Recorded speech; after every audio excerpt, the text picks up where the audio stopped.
Hello friends, welcome to Priyadarshini's kitchen. இன்றைக்கி நம்ம கிச்சனில் சூப்பரான ரவா ஆப்பம் இன்ஸ்டண்ட்டாக எப்படி பண்ணுறதுன்னு பார்க்கலாம். அதுக்கு ஒரு மிக்ஸி ஜார் எடுத்துக்கோங்க.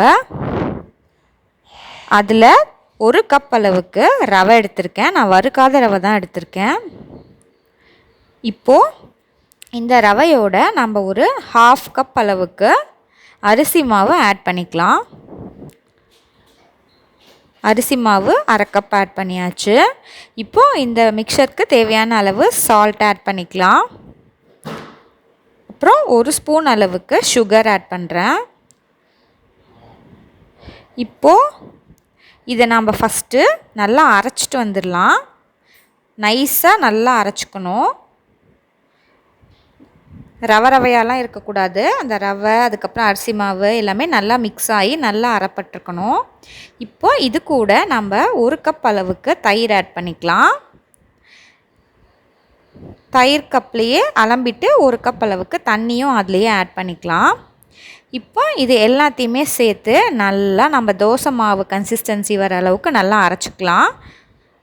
ரொம்ப தண்ணி ஊற்றிடாதீங்க, அப்போ ஆப்பம் சரியாக வராது. இந்த அளவுக்கு மாவு வந்து நம்ம தோசை மாவோட இட்லி மாவு மாதிரி இருக்கணும், அந்த சைஸுக்கு. அப்போ தான் ஊற்றுனா நல்லா ஸ்ப்ரெட் ஆகும். இப்போ நம்ம கடைசியாக கொஞ்சமாக 1 ஸ்பூன் அளவுக்கு பேக்கிங் சோடா ஆட் பண்ணியிருக்கலாம். இல்லைனா நீங்கள் ஈனோ சால்ட் இருந்துச்சுன்னா அது கூட ஆட் பண்ணிக்கலாம். இப்போ இதை நல்லா நம்ம வந்து மிக்ஸ் பண்ணிக்கலாம். மிக்ஸ் பண்ணிவிட்டு இது ஒரு 1/2 அன் ஹவர் வந்து ஒரு பிளேட் போட்டு மூடி வச்சிடலாம். 1/2 அன் ஹவர் கழிச்சுட்டு நம்ம ஆப்பம் ரெடி பண்ணிக்கலாம். இப்போ நான் ஒரு பேன் போட்டிருக்கேன். அதில் நாம் எண்ணெயை ஸ்ப்ரெட் பண்ணிக்கலாம். ஃபஸ்ட்டு அடுப்பை வந்து மீடியம் ஃப்ளேம்லேயே வச்சுக்கோங்க.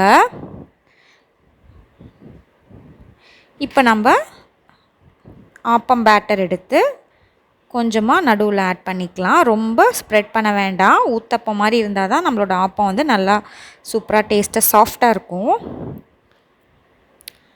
இப்போ நம்ம ஆயில் ஆட் பண்ணிக்கலாம். இப்போ இதை கவர் பண்ணிவிட்டு ஒரு 2 மினிட்ஸ் வந்து இதை நல்லா வேக விடலாம். இதை நம்ம ஒன் சைடாக தான் வேக விட போகிறோம். பாருங்கள், நல்லா ஓட்டையாக சூப்பராக வந்திருக்கு. சாஃப்டான ரவா ஆப்பம் இன்ஸ்டண்ட்டாக ரெடி பண்ணிடலாம். இது சூப்பராக இருக்கும் ஃப்ரெண்ட்ஸ். இதை ஒரு தடவை ட்ரை பண்ணி பாருங்கள். இதுக்கு வந்து நல்லா காரமான சட்னி வச்சு சர்வ் பண்ணால் சூப்பராக இருக்கும்.